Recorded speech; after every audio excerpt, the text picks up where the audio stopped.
Hello dears, today let's discuss the poem Ode to the West Wind by P.B. Shelley.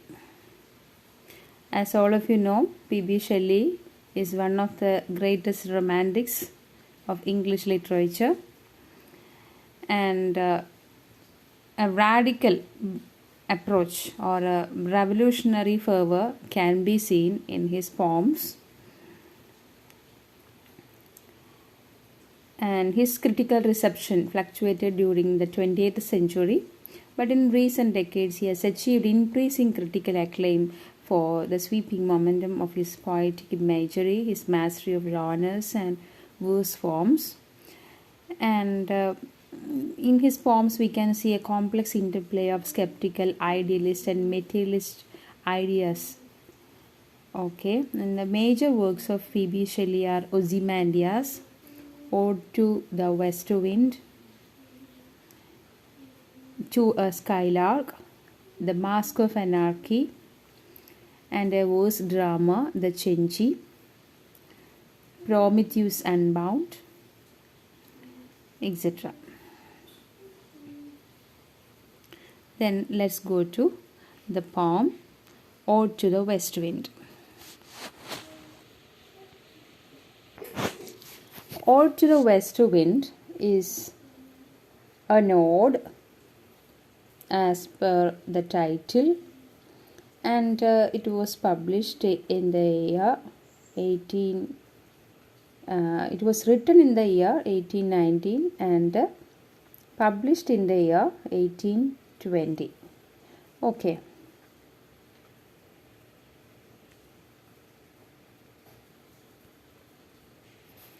The poem Ode to the West Wind was published with as a part. It is a part of a lyrical drama of P.B. Shelley.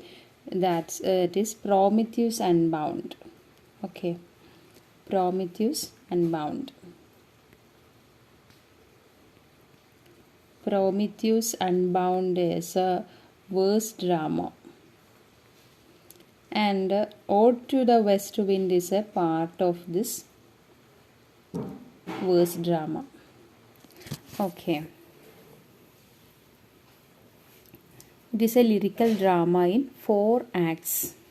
Okay, the whole title of this collection is Prometheus Unbound, a lyrical drama in 4 acts with other poems. Okay, it was published in 1820. Okay, 1820. This poem is actually the poet's strong fervor to change the world through revolution, and he asks the West Wind to be the voice of the poet himself to change the whole world through revolution.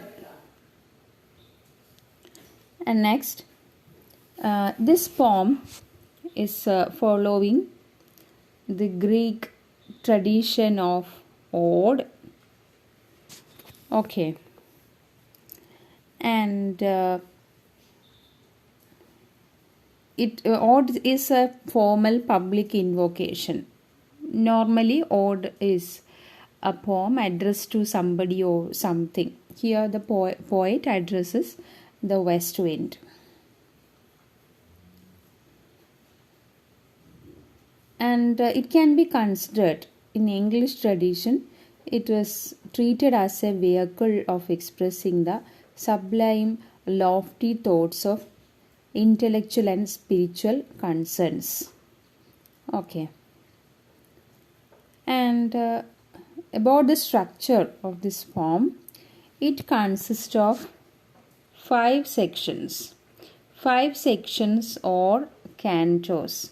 Those sections are called cantos, and it is written in terza rima.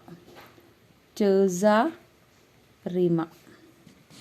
Okay, Ode to the West Wind is divided into 5 sections or cantos and is written in terza rima. and each section consists of 4 tercets. I'll tell you the rhyme scheme. Okay. Each of these 5 sections consists of 4 tercets having the rhyme scheme A, B, A, B, C, B, C, D, C, D, E, D. Okay. And a rhyming couplet E, E. Okay. So all these 5 sections have this rhyme scheme. Okay. A, B, A, B, C, B, C, D, C, D, E, D. And there will be ending rhyming couplet E, E. Okay. Then this ode is written in iambic pentameter. Okay, iambic pentameter.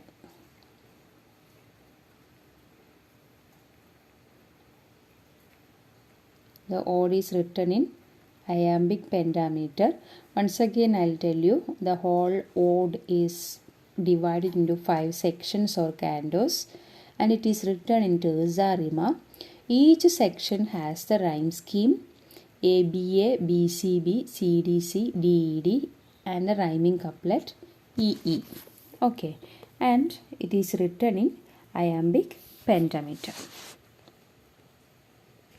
And the first 3 sections are describing the wind's effects upon earth. Okay, first 3 sections are describing the wind's effects upon earth, air, and ocean.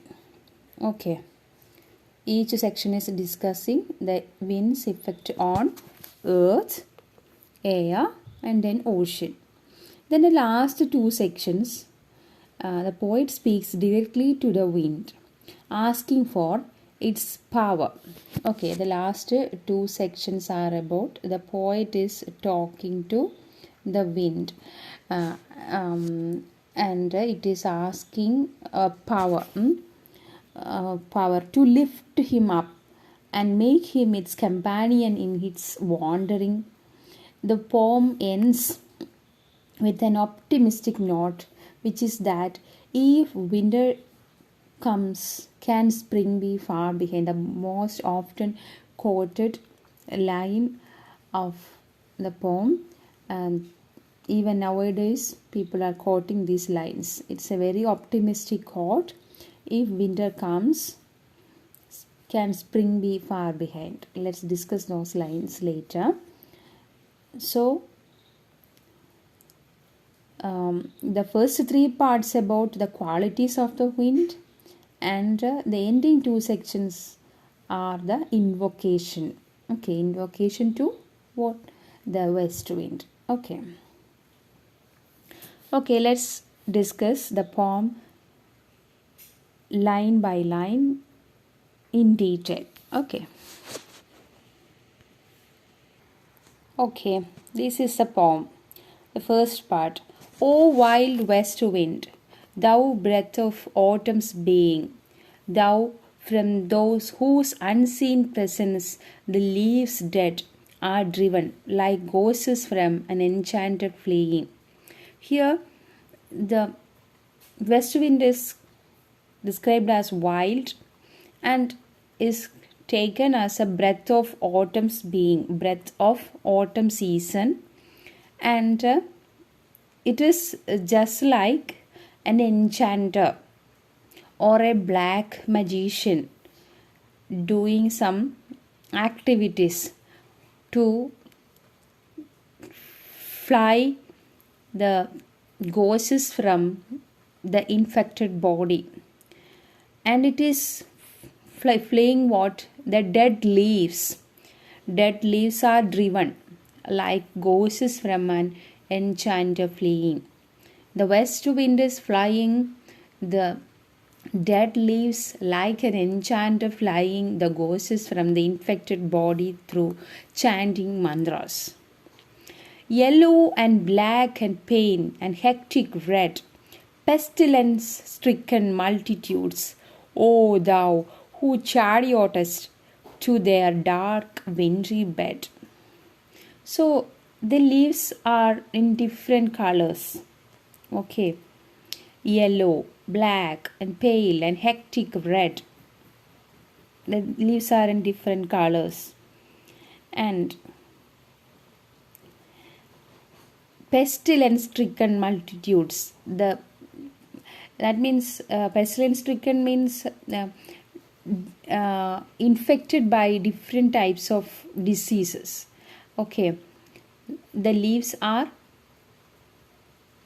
disease stricken, ill stricken, and they are flown by the fast flowing west wind. And he is, or it is, chariots to their dark wintry bed. Wintry bed, the winged seats where they lie cold and low. And it is flying the seeds to the dark wintry bed, where it will lie for days and months, lie cold and low. And the seeds will be winged seeds, means the seeds are flown by whom? The west wind. They are flying in the wind. That is why the seeds are called winged. And they will fly for days, many days, under the dark leaves, like corpse within its grave, until thine azure sister of the spring shall blow. So, till the spring comes, these winged seeds will lie under the dark leaves like corpses lying on the grave. They will lie down till which time? Till thine azure sister of spring shall blow. West wind sister is spring. Spring will come. Okay, and spring will come and wake them up. Here spring means east wind. Okay. So, here you understand, here west wind is personified, and it is clearly associated with autumn. Autumn is not a positive, right? And first few lines contain personification of elements like leaves, dead, winged seeds, ghosts, etc. And seeds lying like corpses within his grave, etc. And azure sister of spring. These are all personifications. Then, her clarion over the dreaming earth and fill with living hues and odors plain and hill. So her clarion, whose clarion? Spring's clarion over the dreaming earth and fill with living hues. When spring comes, what will happen? The earth will be covered with different colored flowers and their odors. Okay, all plains and hills will be covered with different colors and odors, smells when spring comes. So, O wild spirit, which art moving everywhere, destroyer and preserver. Okay, destroyer of the leaves, preserver of the seeds. Okay, paradox like comparison. Destroyer and preserver. You, wild west wind, you are destroyer and preserver. Here, oh here. Okay. So,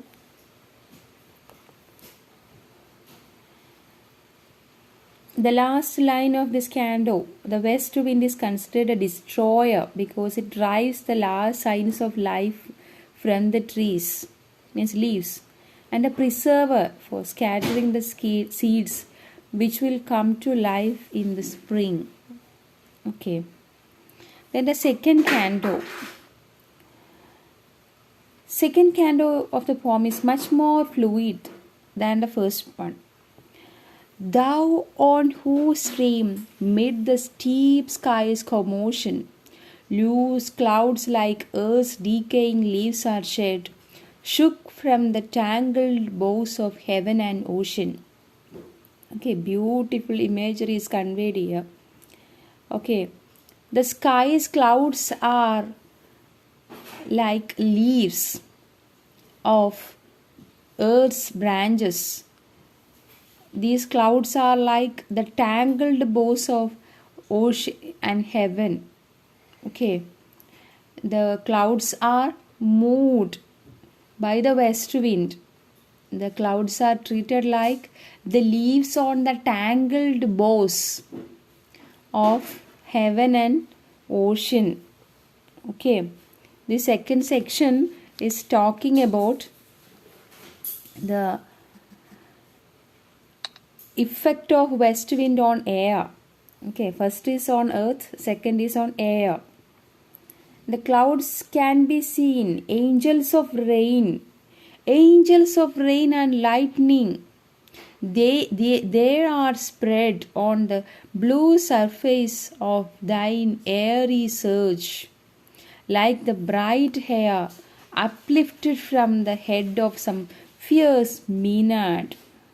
Okay, these angels of rain and lightning, who are they? Clouds. And they are spread on the blue surface of thine airy surge. Okay. And it probably refers to the fact that the line between the sky and the stormy sea is indistinguishable, and the whole space from the horizon to the zenith is covered with trailing storm clouds. The clouds can also be seen as angels of rain in a biblical way. So, angels of rain and lightning, they are spread on the blue surface of thine airy surge. So, clouds are spread on the blue surface of the sky, and it was by the airy surge of the west wind.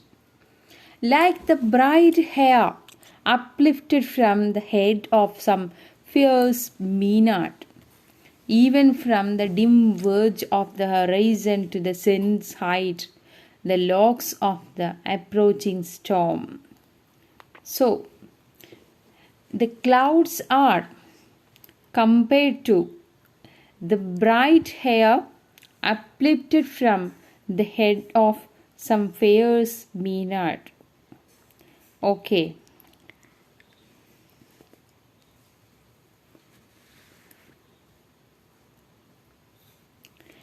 And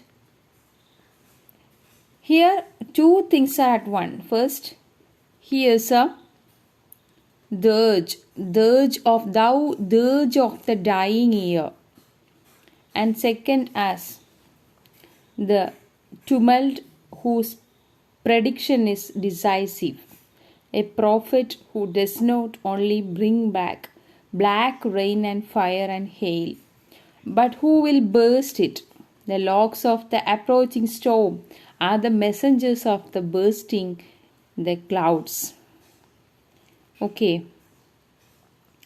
So, dirge of the dying year means dirge is a poem or a song sung for the dead person.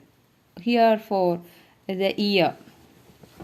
West wind is like the dirge of the dying year, and to which this closing night will be the dome of vast sepulchre. Sepulchre means the big tomb, and vaulted with thy congregated might of vapors, from whose solid atmosphere black rain and fire. So the year is entered and it is gone to the grave. And on the grave, we can see the black rain and vapors of solid atmosphere. Okay. This canto expands his vision from the earthly scene with the leaves before him to take the vast commotion of skies. The clouds now reflect the image of the swirling leaves, and this is a parallelism that gives evidence that we lifted our attention from the finite world into the macrocosm.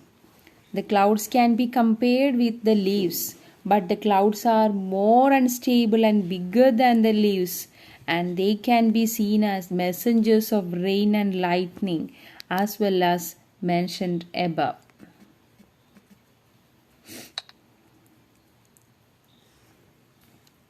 And the third section or third canto.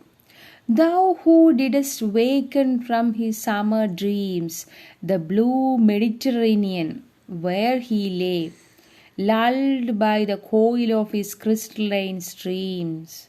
So here it is on the effect of west wind on the ocean. Okay, so the effect of west wind in the water. And with the Mediterranean as subject to the canto, the syntactical movement is continued. There is no break in the fluency of the poem. It is said that he lay lulled by the coil of his crystalline streams. On the other hand, it is also possible that the lines of this canto refer to the wind again. Then the verb that belongs to the wind subject to not as lay but the previous line of this canto that says thou who didst waken and so whoever the Mediterranean or the wind saw. The question remains whether the city one of them saw is real and therefore a reflection on the water of a city that really exists on the coast, or the city is just an illusion. Okay. All overgrown with azure, moss, and flowers. So sweet the sense feigns, picturing them, thou for whose path the Atlantic level powers cleave themselves into chasms, while far below the sea blooms the oozy woods which wear the sapless foliage of the ocean. No. So the flora and fauna under the water, and it is so sweet, so beautiful, and sense faints picturing them. Our imagination fails to picturize them, and the west wind is as strong enough to cut this ocean into chasms, and thy voice and suddenly grow grey with fear. That Mediterranean was sleeping in lulled by the coil, right? And it is woken up and suddenly grow grey with fear and tremble and spoil themselves. Oh, here wild west wind. Then the fourth canto. If I were a dead leaf, thou mightest bear. So a poet is asking the west wind to take him like a dead leaf. If I were a sweet cloud to fly with thee, and take me like a cloud, fly me. A wave to pan beneath thy power, or consider me like a wave, sea wave, which is quivering and panting beneath your power. And share the impulse of thy strength. You share with me your strength, only less free than thou, O uncontrollable west wind. If even I were as in my boyhood, I was very uncontrollable in my boyhood, but now I am an adult. I am not like that. I am under the shackles of rules and laws. And take me out of that. How much fast and furious in my boyhood. Give me that strength, that uncontrollable strength, O wild west wind, and the comrade of thy wanderings over heaven. Take me like a comrade of your wanderings over heaven.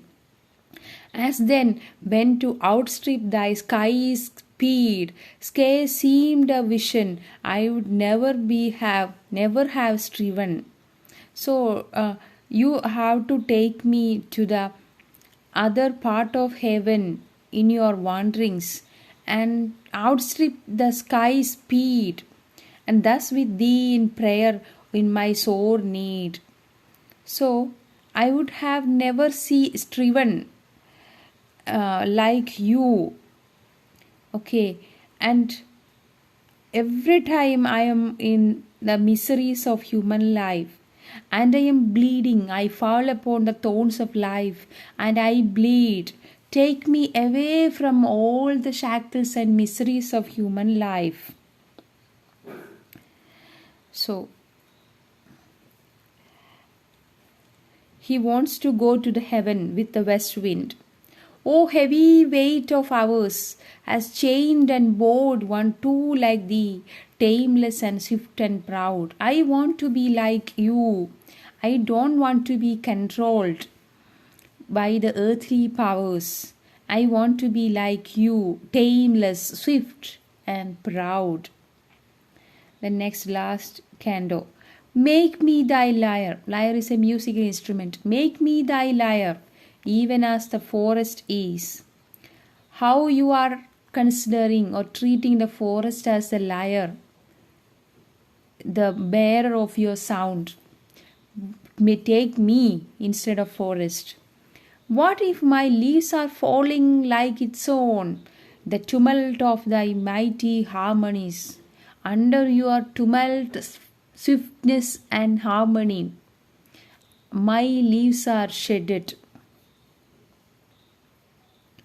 and will take me from both a deep autumnal tone, sweet though in sadness. So, there is a sadness underlined beneath your swift sweetness, and that is autumnal tone. Okay, be thou spirit fierce, my spirit be thou me, impetuous one. You are my spirit, and I am also like you. Poet is identifying with the spirit of the west wind. And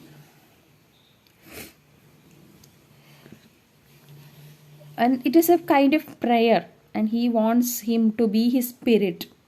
Like the leaves of the trees in a forest, his leaves will fail and decay and will perhaps soon flourish again when the spring comes. That may why he is looking forward to the spring and asks at the end of the last canto, if winter comes, can spring be far behind? Drive my dead thoughts over the universe. You drive my dead thoughts. My thoughts are dead now because those are not received by people. Only when people are contemplating on my thoughts, when they are discussing and acting on my words and thoughts, it will get life. So drive my dead thoughts like the leaves you are taking over the universe, like, and by the incantation of this verse. So you have to take my incantation, this chanting of verse. Which verse the west wind is to be chanted? That is, O winter, oh why wind, if winter comes, can spring be far behind? So like the sparks from the ashes, my words among the mankind, like an unextinguished hearth. From an unextinguished hearth, there will be sparks behind, under the ashes. You have to spread my words like sparks on this dying humanity, and you be my lips, awaken the earth. and blow this trumpet of prophecy. If winter comes, can spring be far behind? The optimistic nod to a humanity. Our humanity is losing faith and reason. So you have to kindle a faith among the humanity by spreading this optimistic prophecy on the universe. You be my mouth, be my tongue over the universe. Give life to my thoughts. Or if winter comes, can spring be far behind? After all these miseries, there will be a spring we can look forward to. That is the whole meaning of this poem. Okay, dears, these are all about the meaning and importance of the poem Ode to the West Wind. Hope all of you have understood. Okay, thank you for listening to me.